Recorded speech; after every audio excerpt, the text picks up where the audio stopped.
C'est le temps qui fait la panique. C'est le temps qui fait la panique. Une émission qui vous explique l'inflation des paroles dangereuses en RDC. Chaque jour, dans les médias et surtout les médias sociaux, nous constatons que la manière dont nous parlons entre nous crée de plus en plus de divergences. Et souvent, on ne réalise pas que nos paroles peuvent provoquer un sentiment de haine envers l'autre. C'est le temps qui fait la panique. Une émission de Bénévolencia en partenariat avec Radio Okapi. Mesdames et messieurs, bonjour et heureux de vous retrouver cette semaine à l'écoute de votre émission C'est le temps qui fait la panique. Ce programme hebdomadaire analyse les mots, les discours et leur impact sur notre vivre ensemble en République démocratique du Congo. Je suis Jody Daniel Kachama à la présentation, accompagné de Jocelyne Moussaou Pondé. Bonjour Jocelyne. Bonjour Jody, bonjour à toutes et à tous. Dans ce nouvel épisode, nous abordons la problématique des sanctions internationales prises par des grandes organisations contre des individus ou des États afin de contraindre certains acteurs à mettre fin à des agissements contraires aux valeurs universelles. Dans la région des Grands Lacs, des acteurs clés dans les pays comme le Rwanda et la RDC, ainsi que des responsables de groupes armés ont déjà écopé de telles sanctions. C'est le cas du Conseil de sécurité des Nations Unies qui, la semaine dernière, a inscrit 6 individus et 2 entités sur sa liste des sanctions visant les groupes armés opérant dans l'Est de la RDC. Parmi les personnes sanctionnées, le 16 juillet 2026 figure Corneille Nangaa, ancien président de la CENI et désormais chef de l'Alliance du fleuve Congo, AFC, allié du M23. Sont également concernés Sébastien Mbambazi de FDLR, Mohamed Loumissa des EDF et Charles Sematama du groupe Twirwaneho. Et sur le terrain, comment ces sanctions sont-elles perçues ? Quel danger une communication polarisante peut-elle représenter pour les relations entre parties au conflit ? Et que faire pour que ces sanctions ne servent pas d'outil de positionnement politique ? Bien, pour en débattre, 2 invités sont avec nous. Dr Patrick Bala Malemba, président de l'Alliance pour la Nouvelle Vision du Congo, à Novik, et expert en polémologie et ancien coordonnateur de l'Union Sacrée de la Nation au Nord Kivu. Bonjour Monsieur Patrick. Bonjour Monsieur Jody. Nous recevons également Olivier Mouinzé, écrivain et juriste de formation, diplômé de l'Université protestante au Congo, UPC. Il s'inscrit dans l'idéologie des pères fondateurs du panafricanisme, notamment Patrice Emery Lumumba, Kwame Nkrumah et Steve Biko. Bonjour Monsieur Olivier Mouinzé. Bonjour Madame Jocelyne. Avant d'entrer dans le vif du sujet, écoutons un premier extrait de notre sketch. La scène se déroule sur un campus où des étudiants réagissent à des sanctions infligées à une équipe adverse. On écoute.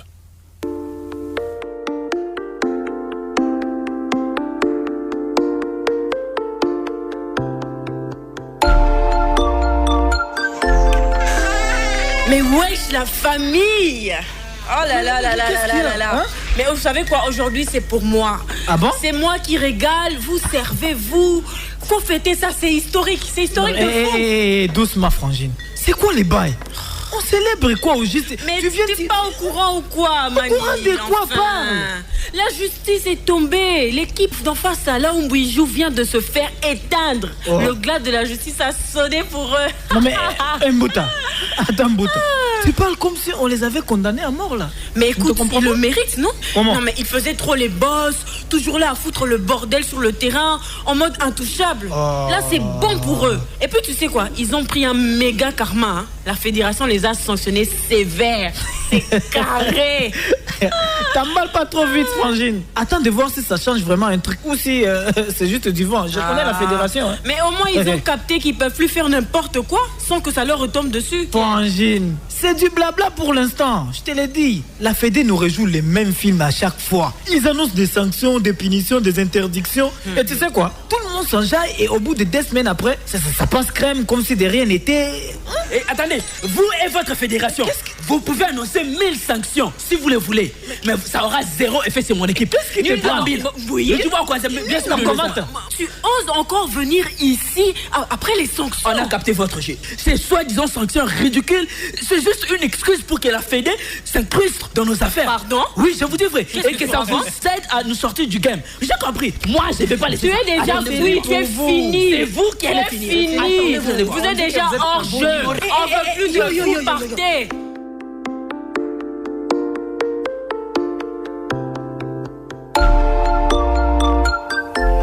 Vous pouvez annoncer 1000 sanctions, ça ne fera aucun effet sur mon équipe, lance un personnage. Docteur Patrick Bala, quel regard portez-vous sur ces sanctions récemment prononcées contre certains leaders et entités?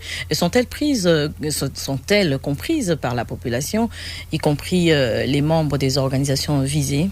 C'est un problème d'éducation populaire, d'éducation de masse, qui fait en sorte que plusieurs personnes ne savent pas réellement ce qui se passe. Donc une crise de communication fait en sorte que ce qui se passe au niveau de grands échelons, les gens qui sont au plus bas n'ont pas l'information et la réalité.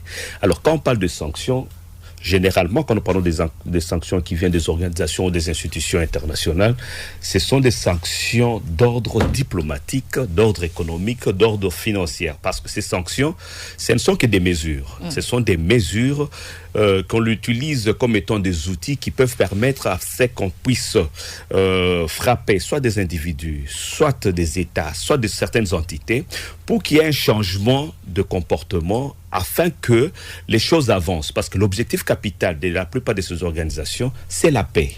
Alors, quand il y a conflit, il faudrait amener des outils, des moyens qui pourront persuader ceux qui sont auteurs de ces difficultés afin d'entrer sur le droit chemin de la paix qu'on recherche. Malheureusement, pour plusieurs personnes, ils pensent que quand il y a des sanctions qui sont d'ordre économique, d'ordre diplomatique et même financier, et même individuel, les gens pensent que ces institutions ont le pouvoir d'arrestation. Donc, l'imaginaire collectif veut que c'est lui qui est fautif d'office doit être sanctionné. La sanction que l'on entend, c'est d'être emprisonné, d'être condamné, mis quelque part. Alors, pourtant, nous sommes dans la diplomatie. Dans la diplomatie, c'est ce qui est au centre, ce sont les intérêts et puis les relations bilatérales entre les parties, c'est-à-dire les pays avec les organisations internationales, les individus auteurs de ces problèmes-là. Ça, même dans le monde intellectuel, il y a moins de gens qui ont cette perception de fait. Mais dans la majorité des cas, en tout cas, les gens ne comprennent pas ce qui se passe. Parce que réellement, vous voyez aujourd'hui, malgré les multiples sanctions qu'il y a, les gens sont restés dubitatifs. Dubitatifs, pourquoi? Parce que les gens pensaient qu'à telle date précise, ça s'arrête, tel sera pris, tel sera arrêté. Et quand on ne voit pas ça, et surtout, avec des ultimatums qu'on a donnés, on voit que la situation s'empire. Alors ça va rendre les gens dubitatifs face à cette situation. Donc c'est un problème de crise de communication, un problème de crise d'éducation sociale, un problème d'information réelle dans la masse collective. Bien. Et vous, Olivier Moïse, lorsque des sanctions sont annoncées, estimez-vous que des efforts suffisants sont fournis pour les expliquer aux populations par les parties prenantes? C'est vrai qu'il y a ce travail qui s'est fait en termes de diffusion. Les sanctions sont largement médiatisées, relayées par le média. Mais par contre, là où les bas blessent, c'est justement cette pédagogie qui n'existe presque pas. Parce qu'il faudrait justement expliquer à la population en quoi consistent ces sanctions. Généralement, lorsqu'on parle des sanctions internationales, on fait allusion à la gel des avoirs. On fait allusion aux interdictions de voyager. On fait aussi allusion à certaines restrictions financières, voilà, même certains embargos. Mais par contre, on n'explique pas concrètement en quoi cela consiste. Voilà, c'est ça justement qui crée la désinformation, qui crée les rumeurs, qui crée même la mauvaise interprétation, qui peut justement déboucher à certaines stigmatisations d'une certaine classe politique ou encore d'une ethnie ou encore d'une communauté. Donc il n'y a pas vraiment cette pédagogie-là qui peut venir des médias, des structures de l'État pour expliquer à l'opinion à quoi consistent ces sanctions exactement. Et le langage utilisé par les autorités et les médias permet-il aux partis de les percevoir comme une mesure de justice ou plutôt comme une punition imposée de l'extérieur? Justement, c'est là qu'il y a le problème. Bon, tout dépend des mots et des messages qu'on utilise. Si on utilise des mots et une communication qui vont dans l'idée de pouvoir défendre une victoire politique, je pense que cela peut léser justement une communauté ou une certaine ethnie, dans la mesure où celle-ci va se sentir assez rabaissée, assez diminuée par rapport justement à la sanction. Mais si cela est expliqué de manière assez juridique et pédagogique, dans la mesure où on va expliquer que ces sanctions ont été prises pour interpeller, pour sécuriser, pour garantir la paix et la sécurité nationale et régionale, je ne pense pas que cela va poser de problème. Ça dépend de la manière dont on va communiquer. C'est ça justement qui va déterminer si cela sera pris comme une punition ou comme une sanction proprement dite. Mais dans les cas d'espèce, des fois on a l'impression que ces sanctions sont accueillies comme des victoires politiques pour certains, voilà, et qui créent une certaine stigmatisation, et certaines personnes sont lésées et ça blesse certains. Merci pour ces éclairages, Olivier Moisé. Écoutons maintenant un deuxième extrait de notre sketch radiophonique. Cette fois-ci, les étudiants s'interrogent sur la véritable portée des sanctions.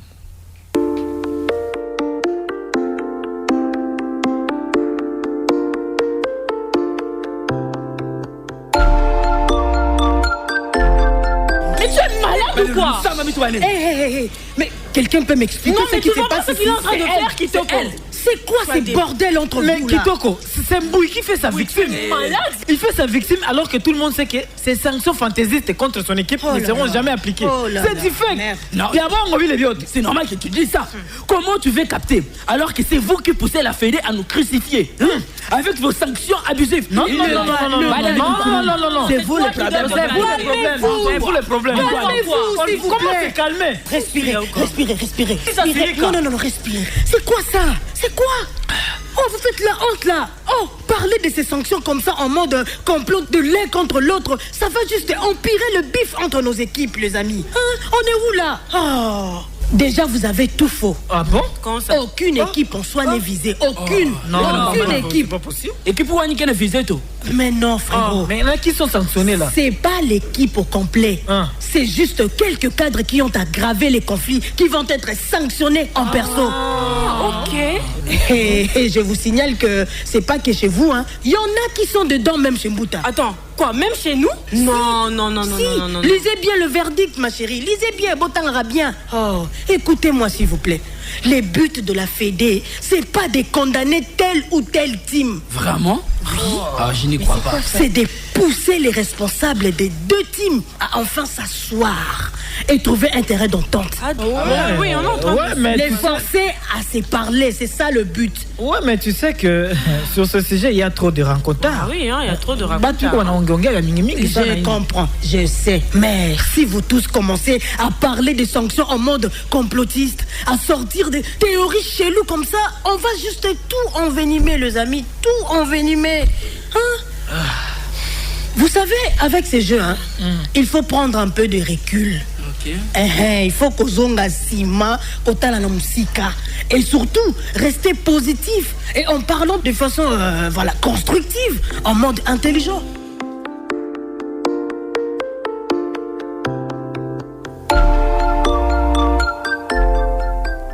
Vos sanctions, c'est juste un écran de fumée. En réalité, la fédération vous couvre, lance un étudiant en colère. Docteur Patrick Bala, pourquoi le mot ingérence revient-il si souvent dans les discours des responsables politiques et militaires lorsqu'un pays ou une organisation internationale impose des sanctions?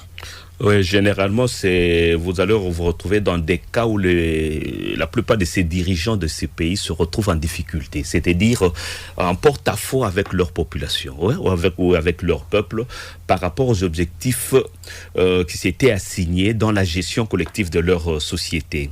Alors, il peut arriver qu'on vire vers la dictature, vers la tyrannie, et que le peuple n'est pas d'accord, et que vous savez que ces institutions internationales auxquelles on a ratifié certains traités, on est obligé de les respecter. Et quand ces institutions et quand ces organisations viennent intervenir, automatiquement, généralement, la plupart de ces dirigeants trouvent ça comme étant une ingérence, oubliant ce qu'ils ont ratifié, parce que dans les textes de ratification, il y a des interdits et il y a ce qui est autorisé à être fait. Il nous faudrait que tout le monde aient un même langage, un même discours pour se dire ce qui est prioritaire. Ce qui est prioritaire aujourd'hui, c'est l'unité nationale. Ce qui est prioritaire, c'est l'État que nous devons sauver, c'est notre République, notre mère terre, qui est notre patrie, que nous devons normalement sauver. On doit avoir un discours. C'est pas en ce moment qu'on doit avoir de l'opposition, c'est pas en ce moment-ci qu'on doit avoir le pouvoir.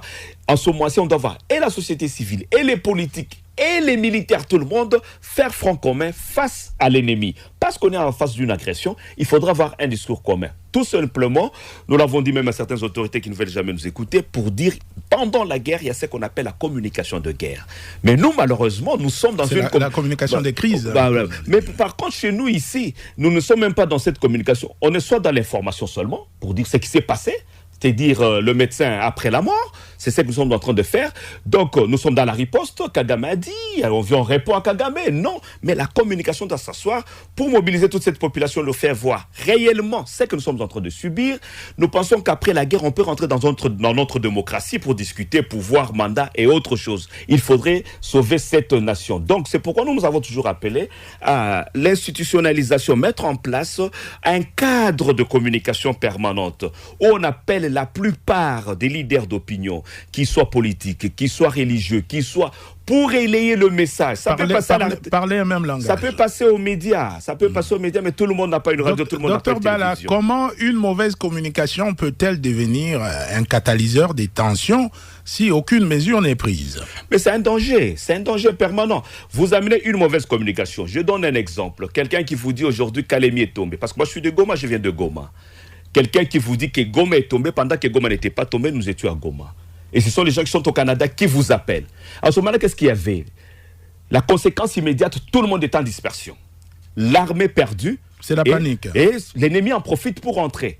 Mais si nous avons la même communication, la même visée, Goma est tombé, Goma n'est pas tombé, Goma ne tombera jamais. Vous voyez un peu ça? Nous pensons à Kipavita, nous pensons à Lumumba, nous pensons à tel qui nous ont légué cette terre. Nous devons la défendre à tout prix. Prenez le cas, je vous donne le cas de la Russie. Vous pensez qu'en Russie, il n'y a pas de mort? Toutes les bombes de l'Ukraine là qui déchirent en Russie, qui a déjà vu les images de la Russie?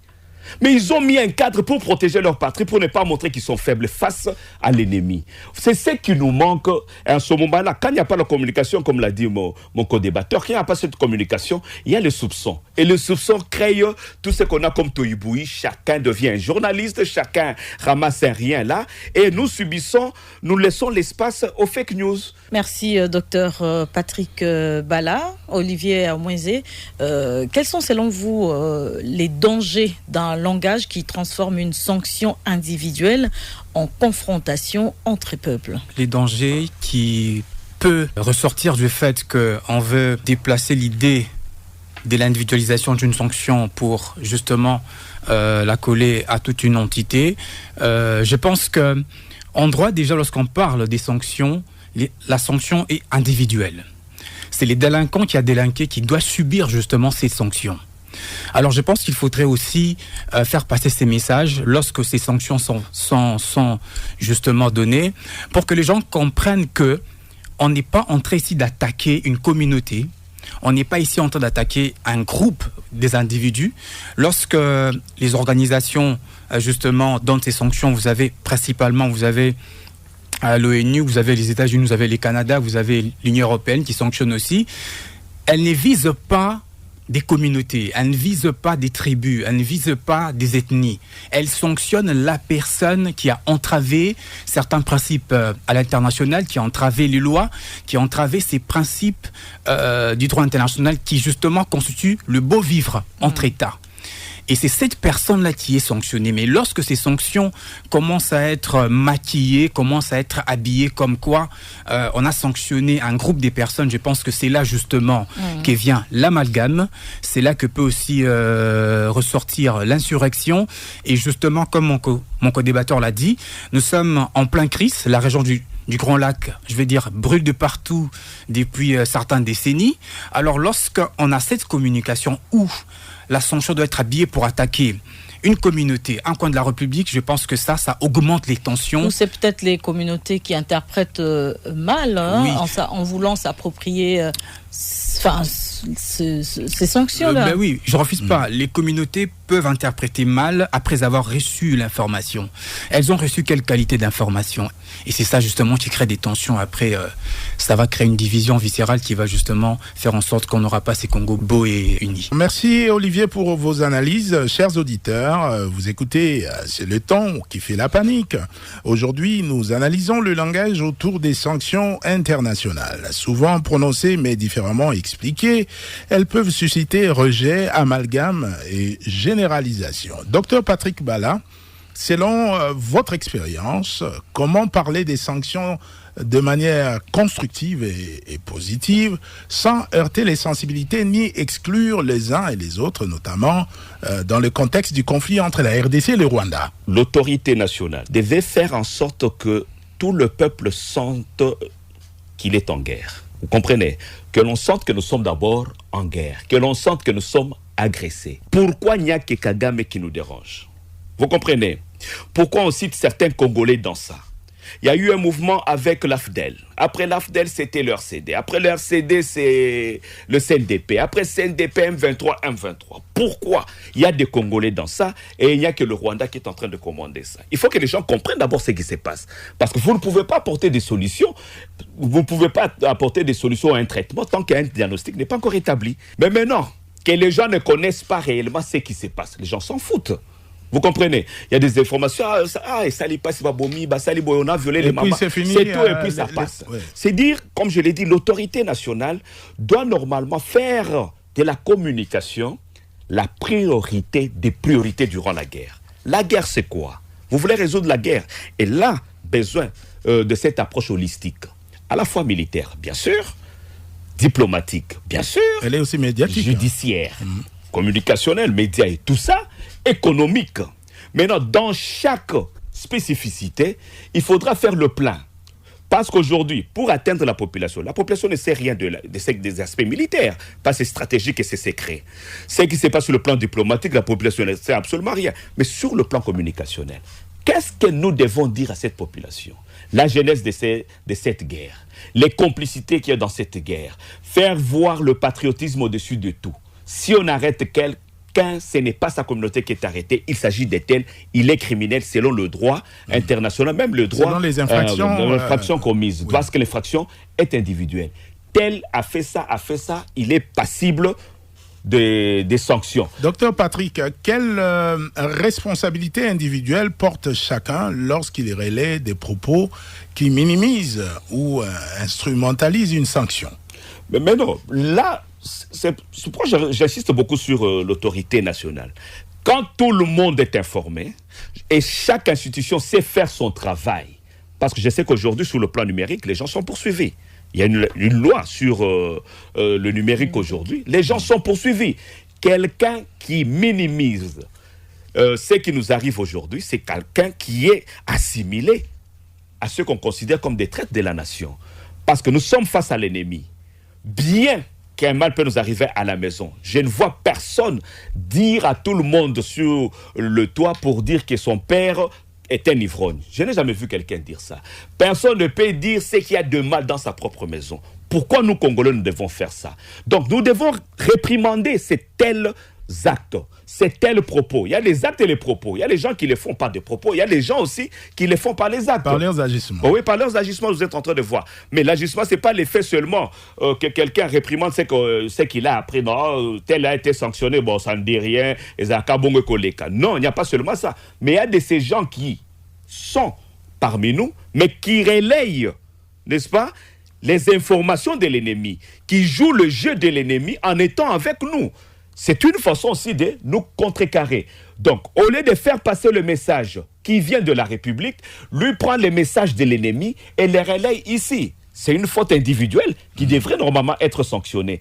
Donc, tout dépend de la manière on trace la ligne, n'est-ce pas, je l'appelle nationale, en termes de communication, en termes de formation, et que les médias que nous avons entrent dans la même ligne. Quand j'ai insisté sur la Russie, en Russie, on ne parle pas de mort aux médias. En Russie, on ne parle pas de défaite des entités perdues. On ne parle pas de tout ça. On ne critique pas son pays. Parle que de la victoire de la Russie sur l'Ukraine pendant qu'ils reçoivent des bombardements. Donc, vous voyez un peu, c'est ce sursaut qu'on doit mettre dans la population, citoyen qui nous manque aujourd'hui. Le sursaut patriotique pour dire nous sommes agressés. Pour toute personne, même son père est agressé, il va chercher tous les moyens pour défendre sa maison, pour défendre sa famille, pour défendre son père. Je crois que c'est cet état d'esprit qu'on doit mettre dans le Congolais aujourd'hui pour nous dire si on entend quelqu'un minimiser les FARDC, minimiser les efforts par exemple du gouvernement, en train de relayer les messages de l'ennemi, celui-là est passible de certaines sanctions. Vous voyez, en ce moment-là, on va refroidir l'action de l'ennemi. Parce qu'aujourd'hui, il faut se dire la vérité, l'ennemi avait pris à un certain moment de l'avance parce qu'il travaillait beaucoup avec plus de complices à l'intérieur sur le plan de l'information. Donc, à cause de ces relais, il faudrait normalement les sanctionner. Merci beaucoup, docteur Patrick Bala. Je vais m'adresser maintenant à vous, Olivier Moïse. Quel rôle les médias, les autorités et la société civile peuvent-ils jouer pour éviter la polarisation du langage autour des sanctions? Je pense qu'il y a les trois entités qui ont un rôle assez important. Bien sûr que chacun a sa responsabilité. Vous avez le média, vous avez les autorités, vous avez aussi la société civile. Alors avec les médias, je pense qu'il faudrait favoriser ou privilégier dépasser la bonne information, la vraie, la vérification de l'information. Parce que vous savez, aujourd'hui, on a tellement évolué que je pense que les vraies guerres, les véritables guerres sont plutôt médiatiques. Donc l'information brûle, l'information peut enflammer beaucoup de choses sur la scène nationale. Je pense que les médias doivent passer la bonne information et puis éviter les titres brûlants. Parce que l'information peut être très bonne dans son contenu, mais quand on l'habille, on donne un titre assez brûlant, enflammant. Lorsqu'on la donne, éviter ça a un côté... les sensationnels. Les sensationnels, justement, il faudrait l'éviter. Là, c'est la responsabilité qui incombe aux médias. Et après, vous avez la responsabilité de l'État, c'est-à-dire que les autorités... Nous voulons voir les autorités dans du classique. C'est-à-dire, lorsqu'il y a des sanctions, les autorités doivent communiquer avec des soubassements juridiques, avec des fondements légaux, justement, pour que tout le monde les prenne de manière assez nationale. Il ne faudrait pas que les autorités communiquent pas ces sanctions avec de partis pris avec des penchants. On a tout de suite l'impression que c'est un camp qui est en train de proclamer la victoire. Voilà, on a la Constitution, on a le loi, on a même certains traités qu'on a ratifiés. Donc s'il faut communiquer ces sanctions, il faudrait se baser justement sur le texte qui sont là. Et finalement, nous avons la responsabilité de... La société civile, je crois que la société civile a une responsabilité d'éducation, une responsabilité pédagogique, dans la mesure où il faudrait que les associations éduquent, défendent en comble justement nos citoyens, expliquent de manière assez détaillée en quoi consiste, pourquoi ces sanctions ont-elles été données à X, Y personnes. Je crois que c'est tous ces travaux qui seraient faits de manière assez tripartite qui va permettre que le tension se calme, surtout en temps de guerre et des conflits avec nos voisins. Je pense que si ces trois entités font bien leur travail, je pense que tout va aller pour les mieux. La société civile, vous avez parlé de la société civile. La société civile, il y a les autorités et aussi les médias. Voilà. Et les médias. Ouais. Mesdames et messieurs, nous amorçons déjà l'atterrissage de cette émission. Merci à nos invités, Dr Patrick Bala et Olivier Moïse, pour leurs brillantes interventions. Ce que nous retenons, c'est que les sanctions ne sont pas seulement des mesures économiques ou politiques, elles sont aussi des instruments de langage. Les mots employés peuvent créer des camps opposés et alimenter la méfiance. Oui, je dis, si d'un côté elles sont vues comme un outil légitime pour appeler à l'ordre, de l'autre elles sont dénoncées comme abusives ou instrumentalisées. Le défi est de dépasser ces langages conflictuels pour adopter une approche constructive, clarifier les objectifs et ouvrir la voie à la réconciliation. Merci à Dr Patrick Bala et à Olivier Moïse, nos invités, et nous disons également merci à Jean-Claude Siala, à la régie, à la technique. Merci surtout à vous, chers auditeurs, pour votre fidélité. Mesdames et messieurs, retenez ceci, la sanction ou les sanctions divisent les puissants, mais ce sont les mots qui divisent les peuples. C'était votre émission C'est les tons qui fait la panique, proposée par l'ONG La Benevolencia en partenariat avec Radio Capi. Vous pouvez suivre ce ce programme en rediffusion samedi à 11h05 et 19h05 et en podcast sur radiocapi.net et à barirdc.net. N'oubliez pas de nous laisser vos commentaires sur nos pages Facebook et X. À très bientôt pour un nouvel épisode. Au revoir. Au revoir.